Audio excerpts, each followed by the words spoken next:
Good morning students, welcome to my YouTube channel motivation with physics. Physics part 1 में हम लोग vector and scalar के chapter में cross product और dot product का बेसिक कंसेप्ट हम लोग पढ़ लिए हैं। दोनों का वीडियो हमने डाल दिया है। अब उसमें हम लोग को एक और इम्पॉर्टेंट चीज पढ़ना है। जैसे हम लोग का पढ़े थे यूनिट वेक्टर के बारे में कि यूनिट वेक्टर 3 तरह का होता है, आई जे के, जो तीनों एक दूसरे के परपेंडिकुलर होते हैं एक्स वाई जेड प्लेन पर। तो यूनिट वेक्टर का भी डॉट प्रोडक्ट और क्रॉस प्रोडक्ट होता है। तो उसका डॉट प्रोडक्ट और क्रॉस प्रोडक्ट का रिजल्टेंट जो होता है वह क्या होता है, वह मैक्सिमम ऑब्जेक्टिव क्वेश्चन उस टॉपिक से आते हैं। यूनिट वेक्टर के डॉट प्रोडक्ट या क्रॉस प्रोडक्ट से, या इसके आधार पर आगे का जो टॉपिक हम लोग को मिलेगा उसमें ये बहुत ही इंपॉर्टेंट साबित होगा। तो सबसे पहले हम लोग टॉपिक जो है कि dot product and cross product of unit vector, unit vectors यानी कि इकाई सदिश का।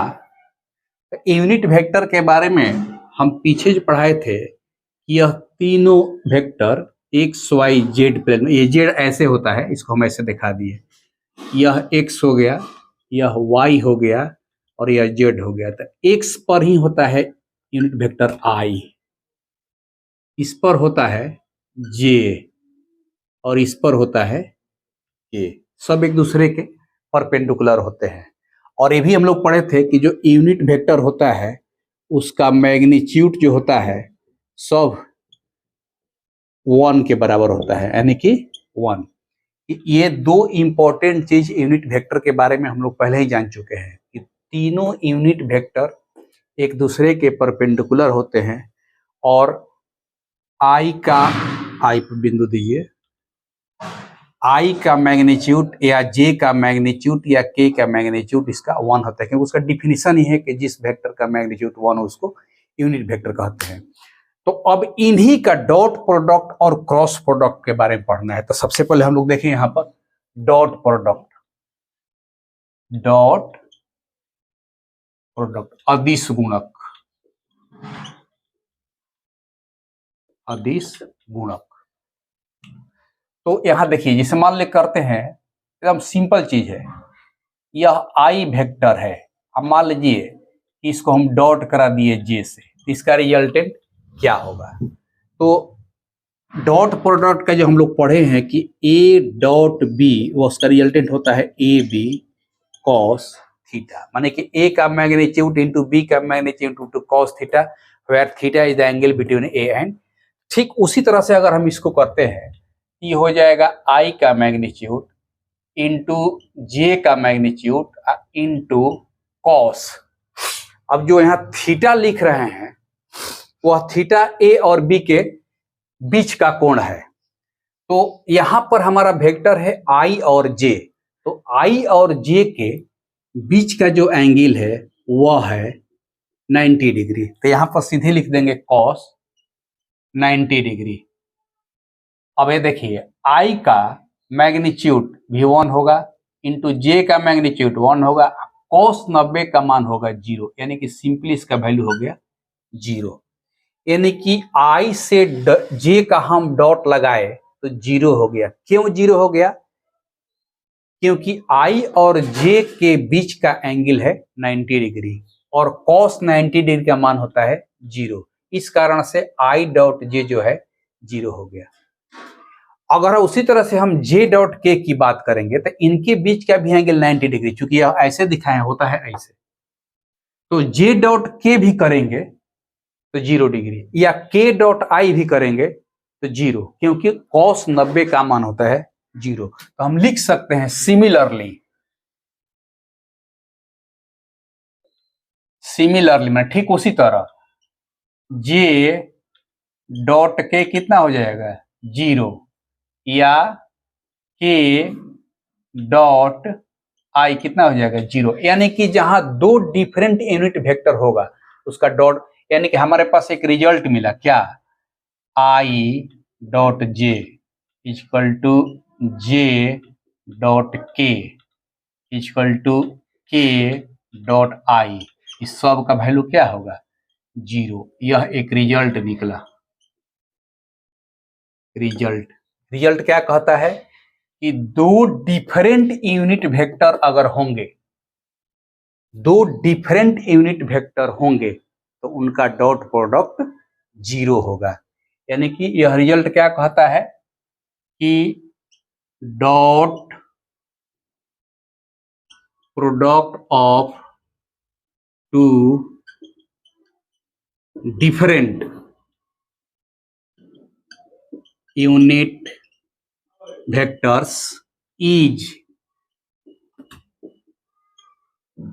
ऑलवेज 0। यानी कि डिफरेंट का मतलब कि एक आई लेंगे तो दूसरा में से कौनों ले लेंगे, आई से के ले लेंगे, आई से जे ले लेंगे, या जे के साथ के ले लेंगे, जे के साथ आई ले लेंगे। क्योंकि 0 होने का मुख्य कारण एक ही है कि उनके बीच का एंगल 90 डिग्री है और डॉट प्रोडक्ट में कॉस थीटा आता है और कॉस 90 का मान 0 होता है। तो यहां पर एक रिजल्ट निकला। अब दूसरी बात आई है, अगर हम सेम लेते हैं, मान लेते हैं कि आई डॉट आई, दोनों आई ही लिए हैं, तो इसका मतलब कि एक आई इस पर और दूसरा आई भी इसी पर, माने कि एक ही लाइन पर दोनों हो गया, तो दोनों के बीच का कोण 0 डिग्री। तो उस कंडीशन में देखिए आई का मैग्नीट्यूड इंटू फिर आई का magnitude into cos 0 degree, magnitude तो 1 इंटू 1 इंटू 1, यानी कि सिंपली क्या आ गया 1। यानी कि सेम यूनिट वेक्टर लेते हैं तो उसका डॉट प्रोडक्ट कितना आ रहा है 1 आ रहा है। तो यहां पर सिमिलरली अगर हम जे डॉट जे लेंगे या के डॉट के लेंगे तो उनके बीच का एंगल 0 डिग्री हो जाएगा और कॉस 0 का मान 1 होता है। तो सिमिलरली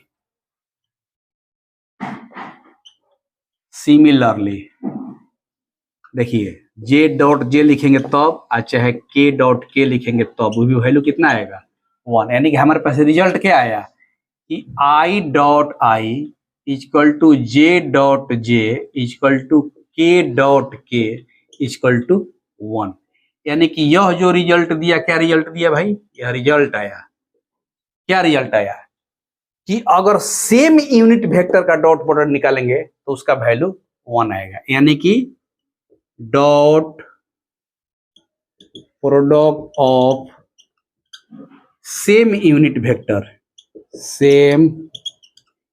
वेक्टर्स इज ऑलवेज 1। तो यहां पर हमारा दो रिजल्ट मिला कि सेम यूनिट वेक्टर का डॉट प्रोडक्ट हमेशा 1 होगा और डिफरेंट यूनिट वेक्टर का डॉट प्रोडक्ट हमेशा 0 होगा। यह ऑब्जेक्टिव कॉम्पिटिटिव पॉइंट से बहुत ही इंपॉर्टेंट चीज है, क्योंकि इसमें 11th क्लास या अन्य जनरल कंपटीशन में जो बच्चे बैठते हैं, खास करके टेक्निकल पोस्ट के लिए, एयरफोर्स, नेवी, आर्मी, उसमें अक्सर इस टाइप के क्वेश्चन पूछते रहता है। तो यहाँ डॉट प्रोडक्ट जो है हम आपको यूनिट वेक्टर का बता दिए।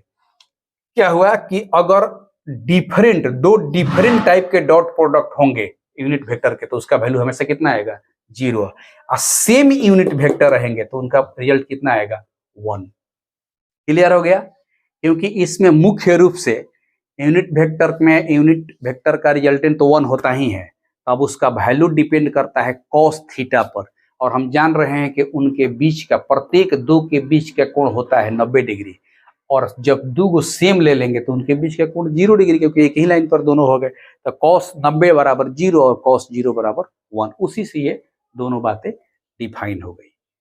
तो ये हुआ dot product of unit vector का रिजल्ट। क्लियर हो गया? अब ठीक उसी तरह से अब हम क्रॉस प्रोडक्ट का कॉन्सेप्ट देखेंगे, cross product of unit vector. तो ये आप वीडियो रोक के उतार लीजिएगा, इसको हम फिर मिटा रहे हैं।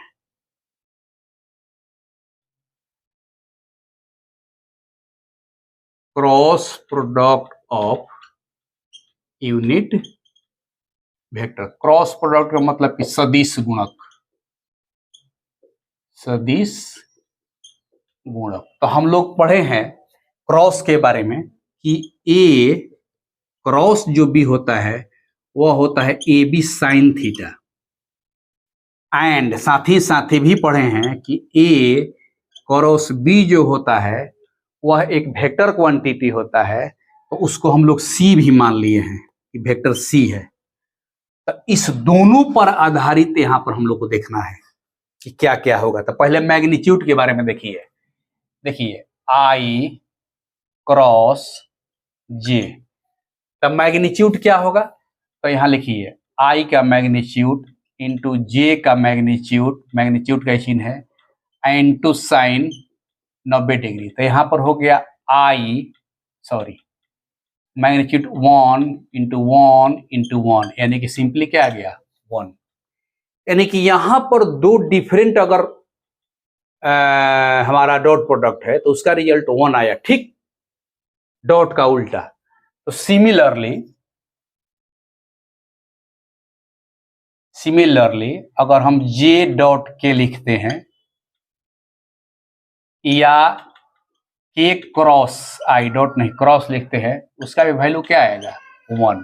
यानी कि हमारे पास रिजल्ट क्या आया कि आई क्रॉस जे बराबर जे क्रॉस के बराबर के क्रॉस आई इक्वल टू 1। यह एक मैग्नीट्यूड आया, मैग्नीट्यूड कि आई क्रॉस जे का मैग्नीट्यूड या जे क्रॉस, ये मैग्नीट्यूड हो गया मैग्नीट्यूड। यानी कि इसमें का रिजल्ट निकला कि दो डिफरेंट टाइप के अगर डॉट प्रोडक्ट रहेंगे तो उसका मैग्नीट्यूड हमेशा मैग्नीट्यूड है ना, कि magnitude of cross product of two different unit vectors is always one. यानी कि टू डिफरेंट यूनिट वेक्टर का जो होगा वह 1 होने के कारण क्या है कि उनके बीच का एंगल 90 डिग्री होता है और क्रॉस प्रोडक्ट में साइन थीटा होता है, साइन 90 का मान होता है 1। एक रिजल्ट निकला यहां पर। अच्छा, ये केवल मैग्नीट्यूड निकाल रहे हैं, डायरेक्शन नहीं निकाल रहे हैं, माने कि मैग्नीट्यूड यहां लिख देते हैं मैग्नीट्यूड, डायरेक्शन बाद में निकालेंगे, ठीक। अगेन अब यहां देखिए, अब डिफरेंट लेते हैं, मान ये सेम आई क्रॉस आई लेते हैं, तो यहां पर आई का मैग्नीट्यूड फिर इंटू आई का मैग्नीट्यूड इंटू साइन, अब तो 0 डिग्री हो जाएगा क्योंकि सेम ले लिए तो एक ही लाइन पर हो गया। तो यहाँ 1 इंटू 1 इंटू साइन 0 का मान 0, यानी कि रिजल्ट क्या आ गया 0। यहां पर क्या आया कि सेम यूनिट वेक्टर का क्रॉस प्रोडक्ट ले रहे हैं तो 0 आ गया। कारण क्या है कि दो यूनिट वेक्टर जब एक ही लाइन पर हो गए तो उनके बीच का कोण 0 डिग्री और साइन थीटा का यह फंक्शन है तो साइन 0 का मान 0। तो सिमिलरली यहां देखिए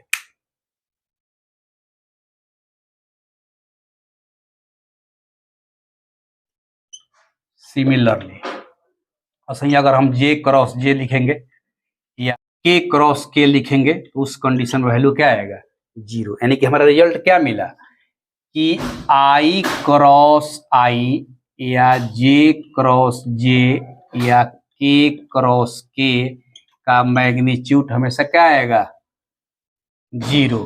क्या रिजल्ट निकला कि magnitude of cross product of two same unit vectors is always 0। यानी कि सेम यूनिट वेक्टर का जो हम लोग क्रॉस प्रोडक्ट निकालेंगे उसका वैल्यू हमेशा कितना आएगा 0 आएगा। यानी कि डॉट प्रोडक्ट का ठीक यह उल्टा हो गया। बात आ गई समझ में। वहां पर क्या था कि डिफरेंट टाइप के जो यूनिट वेक्टर थे उसका वैल्यू 0 था और सेम टाइप के थे उसका वैल्यू 1 था, और यहाँ पर ठीक उलट गया डिफरेंट टाइप के क्रॉस प्रोडक्ट का 1 वैल्यू हो गया और सेम टाइप के 0 हो गया। कारण क्या है, पहले ही बता चुके हैं कि जहां पर साइन 90 डिग्री 1 होता है वहां पर कॉस 90 डिग्री 0, और जहां पर साइन 0 डिग्री 0 होता है वहां पर कॉस 0 डिग्री 1। तो इसलिए दोनों जस्ट एक दूसरे के अपोजिट हो गया। अब क्रॉस प्रोडक्ट में एक बात और जाननी है कि जैसे हम बताए थे कि क्रॉस प्रोडक्ट का रिजल्टेंट तो ए बी साइन थीटा होता है, लेकिन जो रिजल्टेंट क्वांटिटी आता है वह भी एक वेक्टर क्वांटिटी होता है। तो यहां पर भी जब हम क्रॉस कर रहे हैं तो उस वेक्टर क्वांटिटी कौन होगा और उसका डायरेक्शन क्या होगा, ये इंपॉर्टेंट जानना जरूरी है। तो इधर हम बता रहे हैं, ये क्रॉस प्रोडक्ट का कंसेप्ट हो गया, इधर हम आपको बता देते हैं। देखिए यहीं पर बता देते हैं डायरेक्शन, उतने दूर में हो जाएगा। देखिए डायरेक्शन, डायरेक्शन जिसे मान लिखते हैं कि आई क्रॉस जे। आई क्रॉस जे का मतलब ये हुआ कि हम ऐसे चल रहे हैं, देखिए फिगर में ऐसे आई क्रॉस जे। तो हम बताए थे कि जो रिजल्टेंट होता है वह दोनों के प्लेन के परपेंडिकुलर होता है। तो यहाँ पर आई और जे जो है एक्स और वाई एक्सिस पर है, तो एक्स और वाई एक्सिस के परपेंडिकुलर में यह जेड एक्सिस है। इस जेड एक्सिस पर ही एक यूनिट वेक्टर है के। तो चूंकि दोनों यूनिट वेक्टर ही है तो इस दोनों का जो रिजल्टेंट होगा क्रॉस प्रोडक्ट का वो एक वेक्टर क्वांटिटी होगा और वही वेक्टर के बराबर होगा, क्योंकि इस दोनों के प्लेन के परपेंडिकुलर ये है। तो इसको हम लिख सकते हैं के। देखिए डायरेक्शन, देखिए डायरेक्शन हम एंटी क्लॉकवाइज चले हैं, ऐसे देखिए ऐसे चल रहे हैं ऐसे। अब यहां से अगर लेते हैं जे क्रॉस के, देखिए यहां पर या यहीं पर देखिए ना, इसी को अगर उलट देंगे, अगर हम लिख देंगे जे क्रॉस आई, तो हम बताए थे कि जैसे ही ए क्रॉस बी से बी क्रॉस ए होता है, तो जैसे मान लीजिए कि हम आई क्रॉस जे लिखे थे, उसका वैल्यू जेड था, अगर ये आउटवर्ड था तो जैसे ही ये क्लॉकवाइज होगा इनवर्ड हो जाएगा, मतलब कि रहेगा के ही लेकिन डायरेक्शन चेंज हो जाएगा। तो यहां लिख देंगे माइनस के, केवल डायरेक्शन चेंज हो गया क्योंकि वो वेक्टर क्वांटिटी है। तो इसको अगर हम एंटी क्लॉकवाइज लिए हैं और उसका डायरेक्शन अगर हम आउटवर्ड ले रहे हैं, तो जब यह जे आई मतलब कि जे से आई ऐसे होने लगा, उस कंडीशन में यही चीज क्या हो जाएगा, माइनस के हो जाएगा। ठीक उसी तरह से अब सिमिलरली देखिए, सिमिलरली अगर हम आगे बढ़िए जे क्रॉस के करते हैं, जे क्रॉस के करते हैं, तो जे और के परपेंडिकुलर ये है आई, तो यह आई हो जाएगा। ये इसी को उलट देंगे, के क्रॉस जे कर देंगे तो यह माइनस आई हो जाएगा, माइनस आई हो जाएगा, माइनस आई हो जाएगा। इसको लिखिए के क्रॉस आई, मान लीजिए कि हो गया के क्रॉस आई। के क्रॉस आई करेंगे तो ये दोनों को प्लेन के परपेंडिकुलर ये है, तो ये जे हो जाएगा। या आई क्रॉस के करेंगे तो यही चीज माइनस जे हो जाएगा। यानी कि जो रिजल्ट निकल रहा है कि यहां पर तो निकाल दिए कि मैग्नीट्यूड जो क्रॉस प्रोडक्ट निकाल रहे हैं दो डिफरेंट का निकाल रहे हैं तो 1 हो रहा है, तो यहाँ तो 1 मैग्नीट्यूड हो ही जाएगा, इसका भी मैग्नीट्यूड 1, इसका भी मैग्नीट्यूड 1, सब मैग्नीट्यूड 1 है। लेकिन वह किसके बराबर होगा यह जानने के लिए यह फिगर में स्पष्ट हो गया कि आई क्रॉस जे कर रहे हैं तो आई क्रॉस जे का रिजल्टेंट के होगा, क्योंकि आई और जे के परपेंडिकुलर में के है। इसका भी मैग्नीट्यूड 1, इसका भी मैग्नीट्यूड 1, इसका भी मैग्नीट्यूड 1, मैग्नीट्यूड पर कोई असर नहीं पड़ेगा। तो इस तरह से cross product of unit vector में यह एक दो तरह का रिजल्ट निकला कि अगर डायरेक्शन के हिसाब से देखेंगे तो आई क्रॉस जे का डायरेक्शन के पर हो जाएगा, या जे क्रॉस आई के डायरेक्शन के पर ही होगा लेकिन डायरेक्शन चेंज हो गया। तो इस तरह से ये तीनों का फंक्शन हम बता दिए। तो यह जो है ऑब्जेक्टिव पॉइंट के लिए बहुत ही इंपॉर्टेंट चीज है, नंबर 1। और नंबर 2 कि इसके आगे जब हम लोग पढ़ेंगे डॉट प्रोडक्ट और क्रॉस प्रोडक्ट जो जनरल वेक्टर के रूप में जो आएगा यूनिट वेक्टर, उसमें ये बहुत ही इंपॉर्टेंट साबित होगा, क्योंकि यहाँ पर कॉन्सेप्ट हो गया कि दो सेम डॉट प्रोडक्ट है, सेम वेक्टर का डॉट प्रोडक्ट है, दो डिफरेंट वेक्टर का डॉट प्रोडक्ट है, या दो सेम वेक्टर का क्रॉस प्रोडक्ट है, या दो डिफरेंट वेक्टर का क्रॉस प्रोडक्ट है, तो उस कंडीशन में उसका रिजल्ट क्या हो रहा है, ये सबसे इंपॉर्टेंट चीज है जिसका आगे प्रयोग होगा। और ये इस पर आधारित जो है बहुत सारा ऑब्जेक्टिव क्वेश्चन आता है। तो आज का ये आपका जो टॉपिक है simply dot product and cross product of unit vector के बारे में हम लोग जान गए। अगर आपको ये टॉपिक अच्छा लगा और अब तक आप चैनल को सब्सक्राइब नहीं किया तो चैनल को सब्सक्राइब कीजिए, लाइक कीजिए और शेयर कीजिए। तब तक के लिए नमस्कार।